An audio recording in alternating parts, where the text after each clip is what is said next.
नमस्कार दोस्तों, आप देख रहे हैं ग्लोबल मिशन न्यूज। चंद्रपुर से बड़ी खबर। वरोरा तालुका की जड़का ग्राम पंचायत के अंतर्गत देशी शराब दुकान को लेकर बड़ा विवाद खड़ा हो गया है। महाराष्ट्र नवनिर्माण सेना ने गांव वालों के साथ मिलकर इस शराब दुकान को अनुमति न देने की जिलाधिकारी को मांग की है। मनसे का आरोप है कि जड़का ग्राम पंचायत के सरपंच, उप सरपंच और सचिव की मिलीभगत से मौजा वड़गांव सर्वे क्रमांक 41 में देशी शराब दुकान को स्थानांतरण की अनुमति दिलाने के लिए ग्राम सभा में पैसे बांटे जा रहे हैं। बताया जा रहा है कि चंद्रपुर की एक देशी शराब दुकान को वड़गांव में शुरू करने के लिए दीपक जायसवाल, सुरेश गुप्ता और महादेव आसुटकर की व्यावसायिक भागीदारी से ग्राम पंचायत में आवेदन किया गया है। इस पूरे मामले को लेकर 6 जनवरी 2026 को विशेष ग्राम सभा बुलाई गई है, जहां पैसों के दम पर ठराव पास करने की कोशिश होने का आरोप लगाया जा रहा है। मनसे जिला उपाध्यक्ष राजू कुकड़े ने साफ चेतावनी दी है कि यदि शराब की दुकान को मंजूरी दी गई तो मनसे गाँव वालों के साथ मिलकर मनसे स्टाइल में आंदोलन करेंगी। खास बात यह है कि यह इलाका वर्धा जिले की शराबबंदी सीमा से सटा हुआ है, जिससे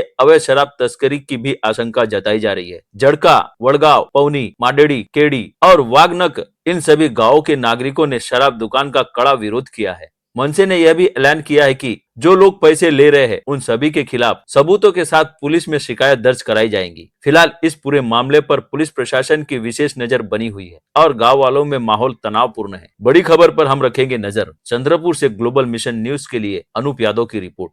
धन्यवाद।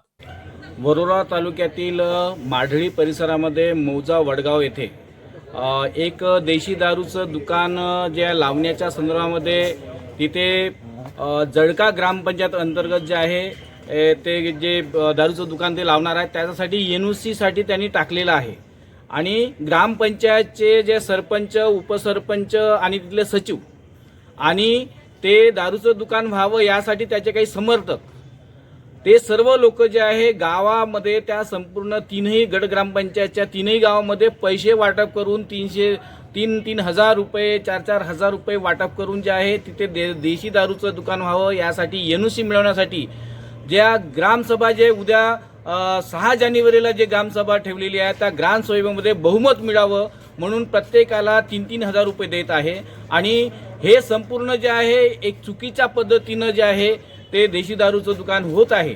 जर समजा अशा पद्धतीचं देशी दारूचं दुकान होत असेल तर महाराष्ट्र नवनिर्माण सेना हे खपून घेणार नाही आणि म्हणून आज जिल्हाधिकारी यांच्याकडे आम्ही आज निवेदन दिलेलं आहे की तिथे मौजा वडगाव येथे ज्या पद्धतीनं बेकायदेशीरपणे लोकांना लालच दाखवून पैसे वाटप करून जे देशी दारूच्या दुकानासाठी NOC मिळवण्याचं ग्रामसभेच्या माध्यमातून जे कडकारस्थान रचलं गेलेलं आहे ते कडकारस्थान महाराष्ट्र नवनिर्माण सेना हाणून पाडल्याशिवाय राहणार नाही।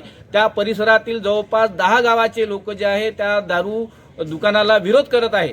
तर त्याही परिस्थितीमध्ये जर समजा ते दारूचं दुकान जर तिथे होत असेल तर या संदर्भामध्ये संपूर्ण त्या परिसरातील गावकऱ्यांना घेऊन जे आहे मनसेतर्फे जनआंदोलन छेडण्यात येईल अशा प्रकारचा इशारा जिल्हाधिकारी यांच्याकडे दिलेला